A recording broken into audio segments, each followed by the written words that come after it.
আসসালামু আলাইকুম everyone, welcome back to my channel. সবাই কেমন আছেন? আশা করি অনেক ভালো আছেন। তো মোমবাতিকের দ্বিতীয় পর্বটা নিয়ে আবার আপনাদের সামনে হাজির হয়ে গেলাম। এখন হচ্ছে মোমবাতিকটা আমি রং করে নিব। তো এখানে গরম পানিতে আমি হচ্ছে হাইড্রোস, কস্টিক আর ভ্যাট রংটা দিয়ে দিচ্ছি।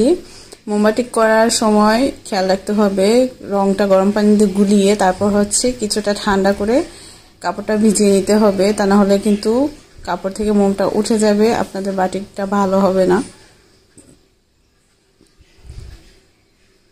আমি এখানে একটা চিপিজে যতটুকু পরিমাণ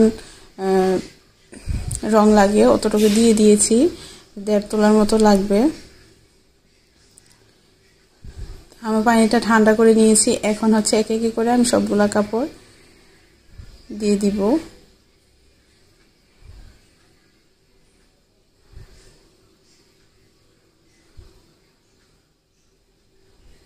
দিয়ে হচ্ছে এভাবে করে একটা কাঠের বা কোনো কিছু দিয়ে আপনারা কাপড়টাকে চেপে চেপে দিবেন।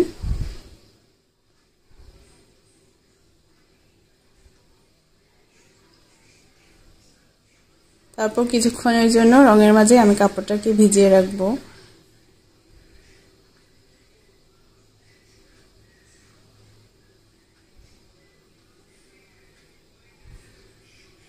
তো মোম তোলার জন্য কাপড় থেকে আমাদের গরম পানিতে খাবার লবণ লাগবে পরিমাণ মতন, আর হচ্ছে পরিমাণ মতো গুঁড়া সাবান লাগবে। তো আমি এটা গরম পানিতে দিয়ে লবণ আর গুঁড়া সাবান দিয়ে পানিটাকে একটু বলক আনিয়ে নিব।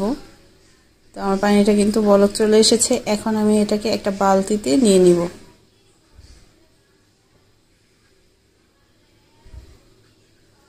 আমাদের কাপড় মোম করার পর যে রং করেছি তো এটা অনেকটা শুকিয়ে গিয়েছে। এখন আমি সেই গরম পানিটাতে খাবার লবণ আর হচ্ছে গুঁড়ো সাবান দেওয়া পানিটাতে ভালো করে এভাবে করে কাপড়টাকে আমি ধুয়ে নিব, এতে করে আমাদের মোমটা কাপড় থেকে চলে যাবে।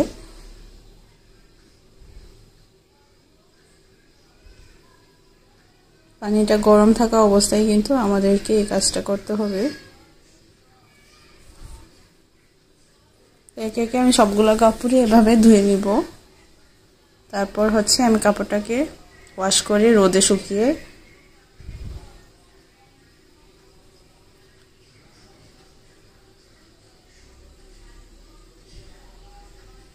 খুব সাবধানতার সাথে কিন্তু কাজটা করতে হবে, হাতে যেন গরম না লাগে।